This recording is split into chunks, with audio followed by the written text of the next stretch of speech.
We are going to review this independent assignment that you guys solved in Mastery Connect yesterday.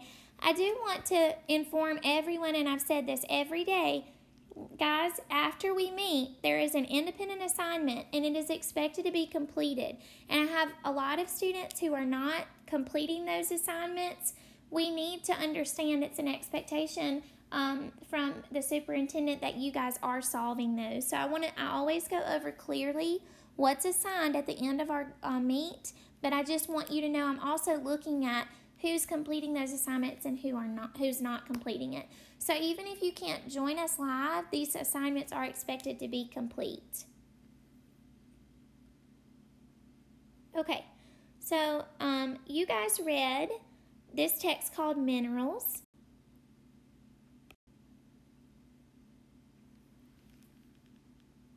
And then you solved several questions connected to this text.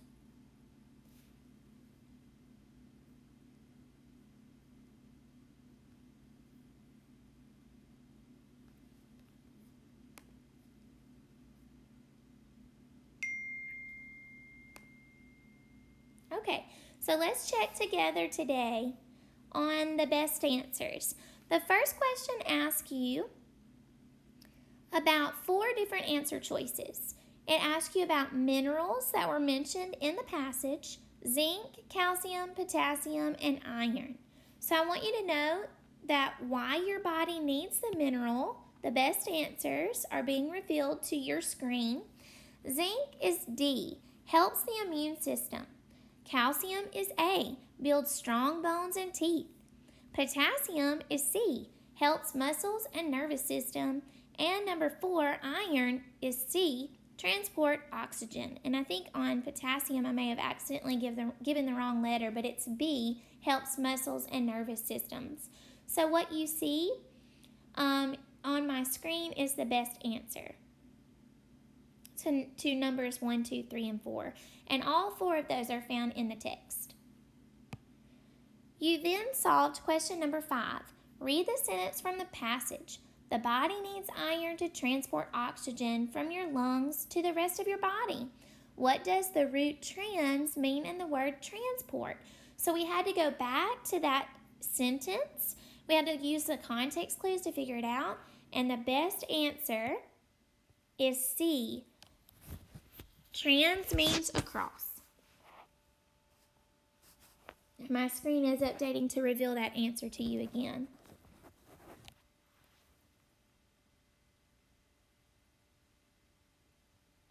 Just reviewing what you solved yesterday.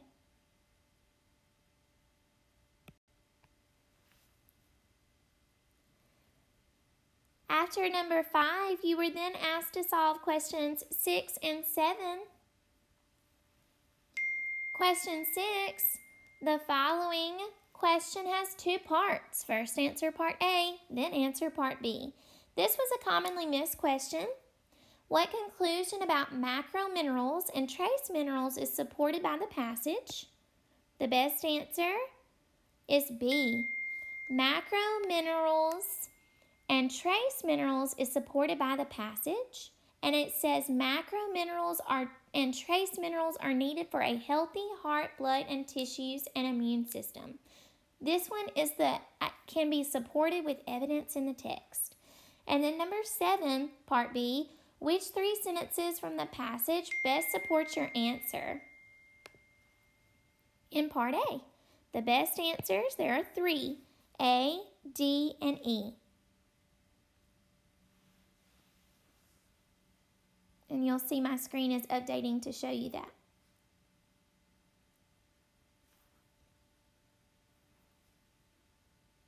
And as you can see, these were 2 of the most commonly missed questions from yesterday's independent practice.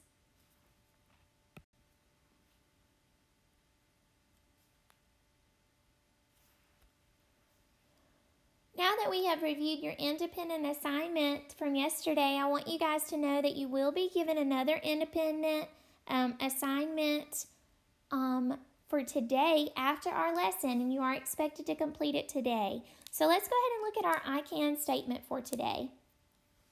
I can determine the main idea of the text and how it is supported by key details. This is our focus, main idea. And if you're wondering why, this was a weakness for us from our last case assessment. So we're going to make sure that we learn from our mistakes and we grow. And Bella, if you cannot see my screen, I think you should log out and come back into our meeting.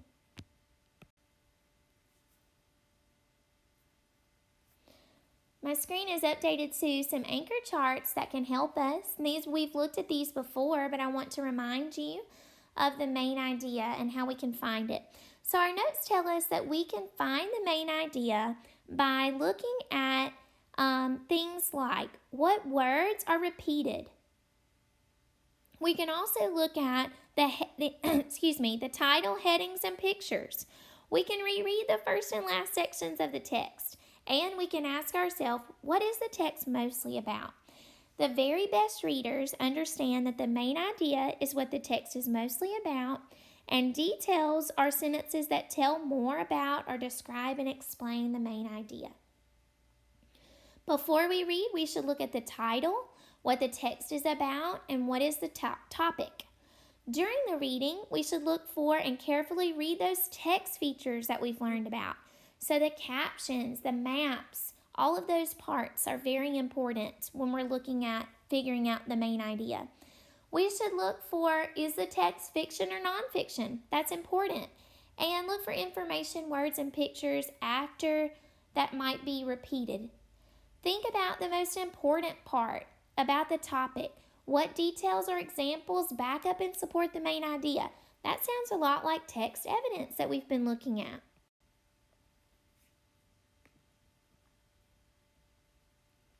If you have any questions that I have not addressed, please stay on with me at the end of our meet, but please do not use the comment feature to ask about questions that are not on the topic of our lesson.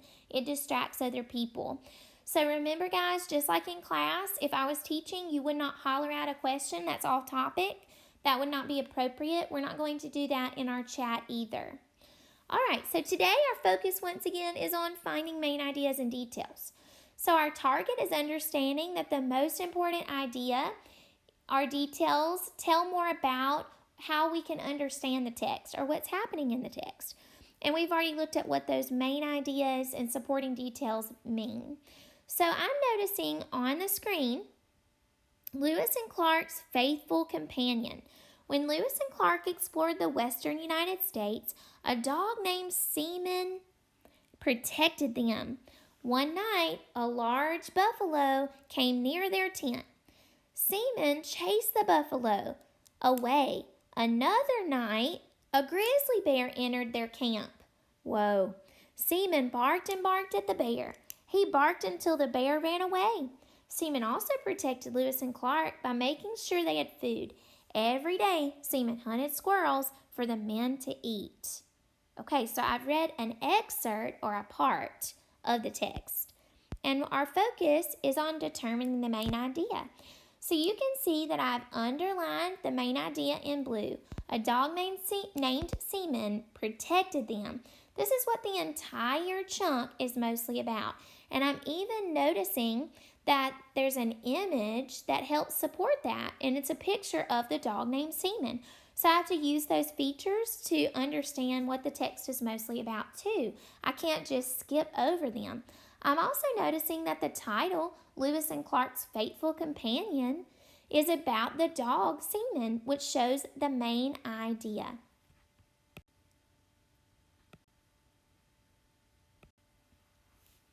So now we're going to think about the main idea and how we can back it up with supporting details based on the excerpt that we've read.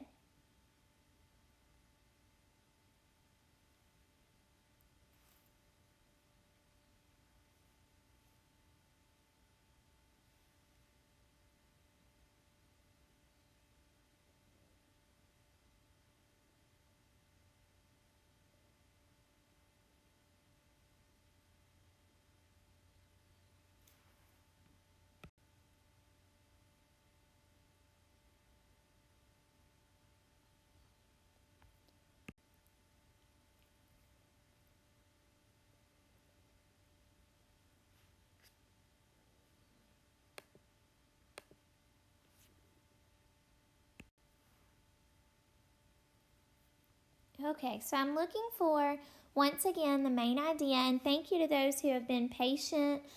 Guys and girls, please remember not to ask other people to stop commenting. So just like in class, if someone is talking without permission, we do not scream at them to stop talking because that adds to the problem. So do not ask Wes or anyone else to stop commenting. That is outside of your circle. Okay, so the main idea of this chunk is Lewis and Clark's dog, Seaman, protected the explorers. This is the most important information.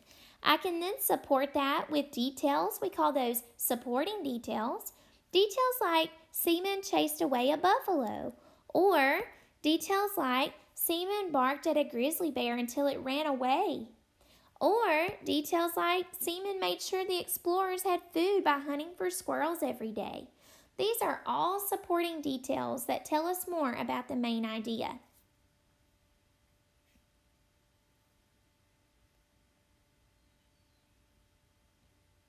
You can see that on your screen now. Now we also have some important academic vocabulary words that can help us understand more about this standard.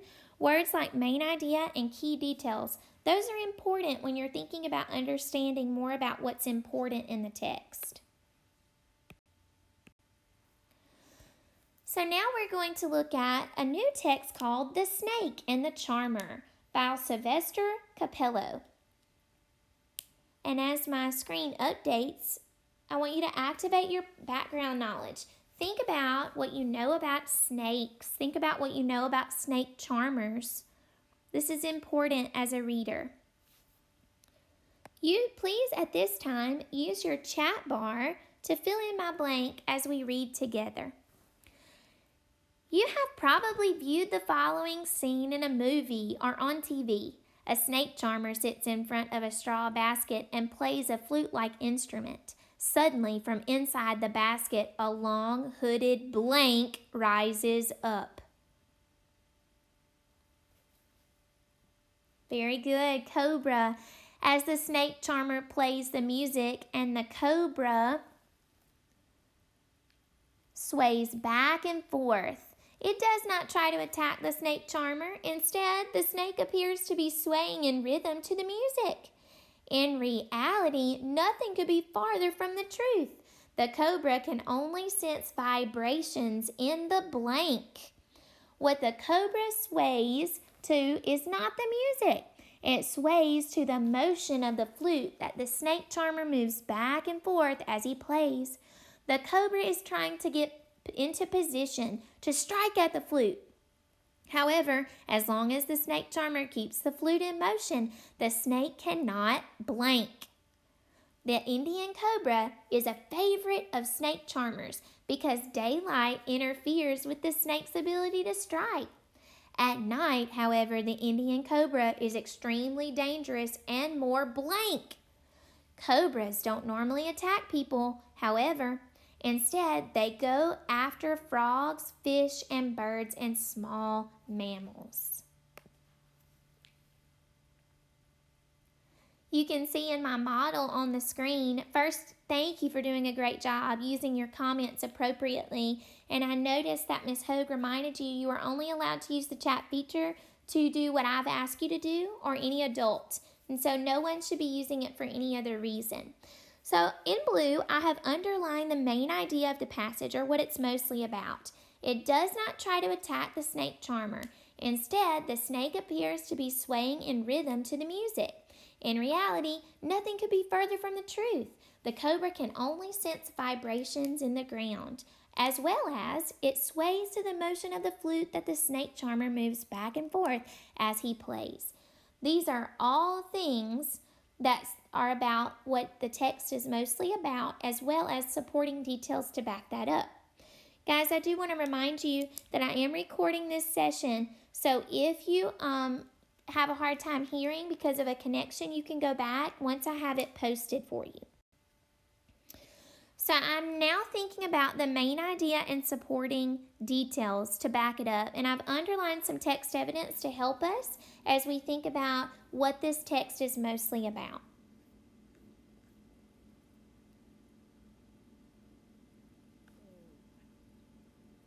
The main idea: a cobra does not sway to the flute music. That's what the author's communicating. Key details: the cobra only senses vibrations. And the cobra tries to get into position to strike, but the flute keeps moving. The last key detail: the cobra sways to the motion of the flute as the snake charmer moves back and forth. These are all details that support the main idea. Now I'm noticing that there is a writing prompt. It says, explain how the key details about cobras help you understand the snake charmer's trick. Include details from your chart and your discussion in your answer. Use the space provided on page 16. Now we're not actually going to write this because many of you are using devices that are not easy to write on. But I want you to think with me, is this Oreo, narrative, or races? And now I would like for you to use the chat feature to write what you think the answer is. Oreo, narrative, or races. Do that now.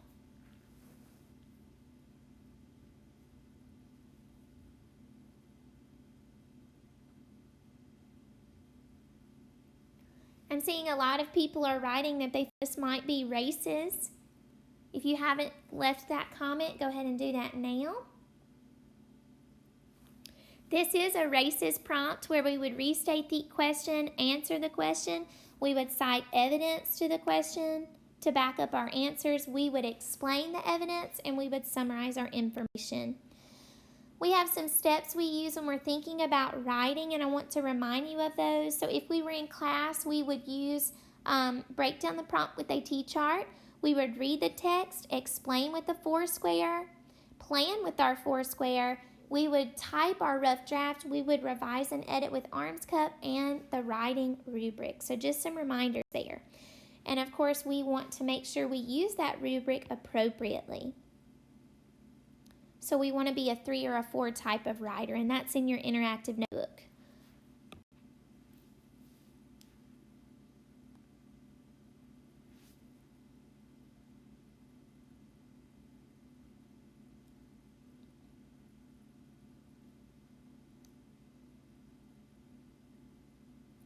As my screen updates, soon you'll be able to see a passage that says Lending an Ear by Michael Simon.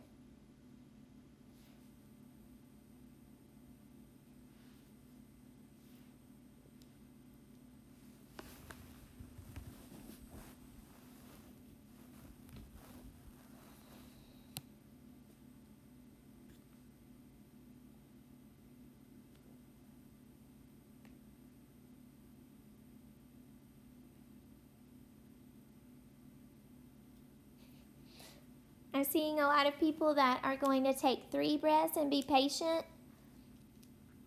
Thank you. Okay, Lending an Ear is a passage that's on the screen. I would like for you to use your chat feature to fill in my blank. Mitzi, a Labrador Retriever, is always by Lee's side, and I'm noticing in the image it shows me that. Mitzi is more than a pet. She is Lee's hearing dog. Lee does not hear many sounds, and Mitzi is trying to alert her to them. A hearing dog is trained to listen for certain sounds. When the dog hears a sound, it alerts its owner by touching the owner with its nose or paw. After the dog's gentle alert, it can lead its owner to the source of the blank or away from it. Important household sounds include alarm clocks, kitchen timers, doorbells, and fire and smoke alarms.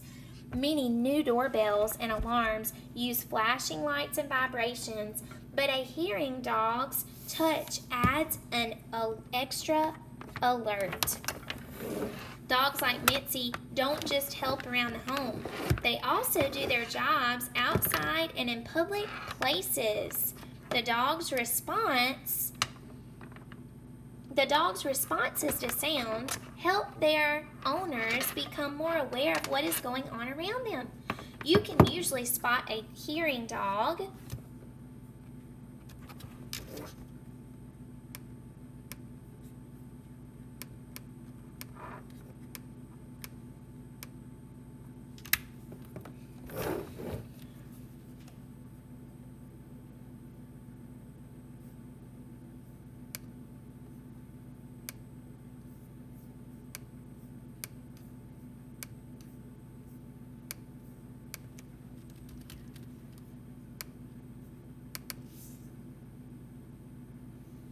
Okay, so I've lost connection and I've reconnected for you guys. Thank you for your patience. I'm going to pick up with paragraph 3.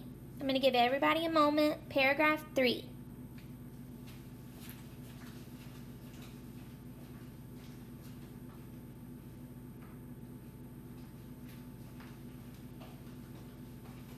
Okay, so I should be back presenting now. Paragraph 3.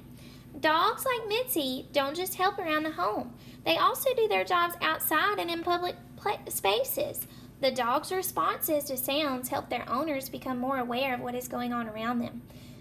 You can usually spot a hearing dog because it often wears an orange jacket or has a brightly colored leash. This uniform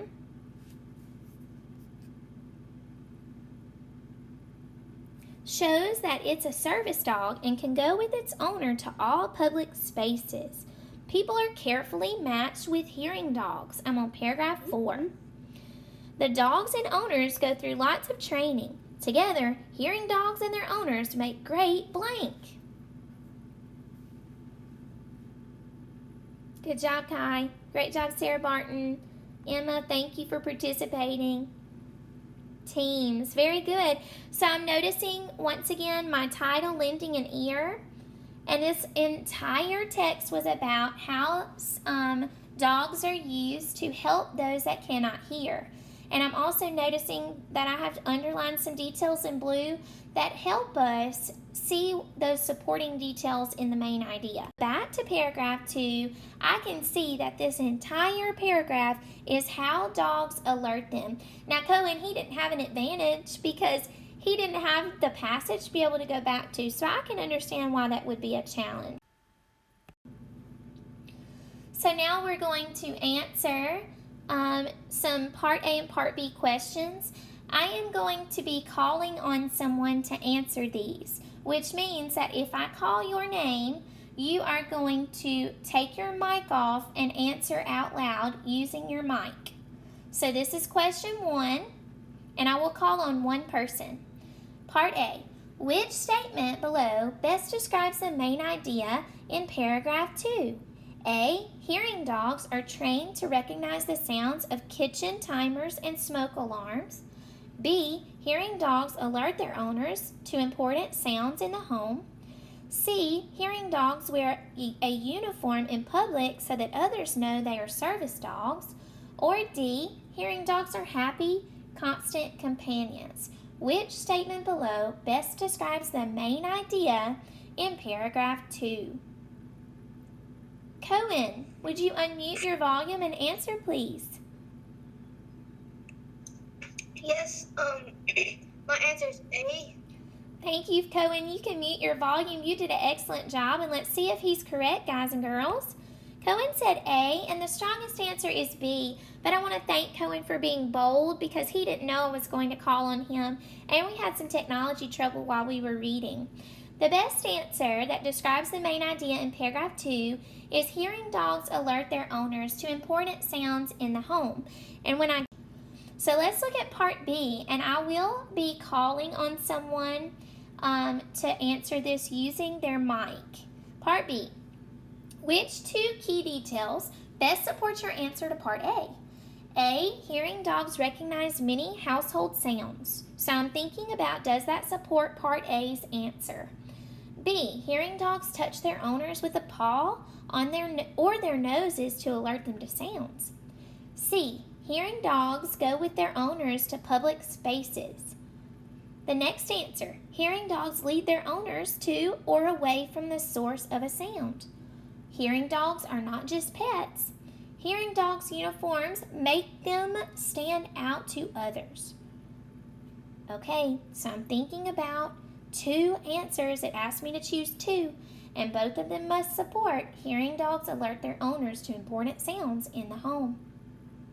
Will, can you unmute yourself and answer part B?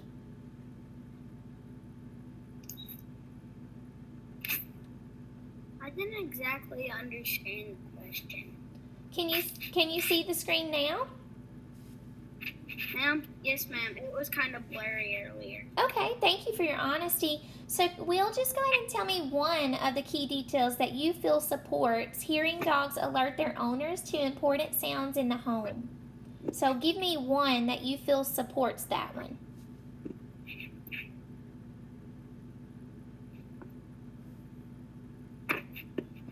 Hearing dogs lead their owners to or away from the source of sound. Okay, and now let's see. Alicia, would you share what you think another answer might be?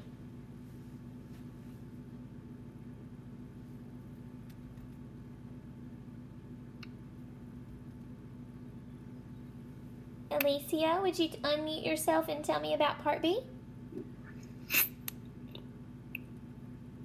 Thank you, Alicia. Kai, go ahead and tell me what you think the best answer is using your mic. I think it would be A. Okay, let's see who was right. Let's look at our best answers. The strongest answers to this question are B and D. B, hearing dogs touch their owners with a paw or their noses to alert them to sound. So that's showing how they alert their owners in part A. And then also D, hearing dogs lead their owners to or away from the source of a sound. That is showing how they communicate important sounds to their owners. So both of them support the answer to part A. Thank you to those that were called on for participating and working through our technology trouble today.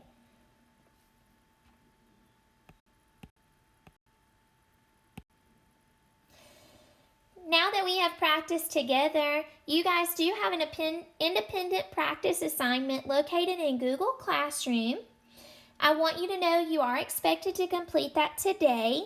I would advise against waiting until the last minute because sometimes we have trouble and your parents have to contact me for help. So I would do that today. I would not wait and do it in the morning. That's just my personal advice.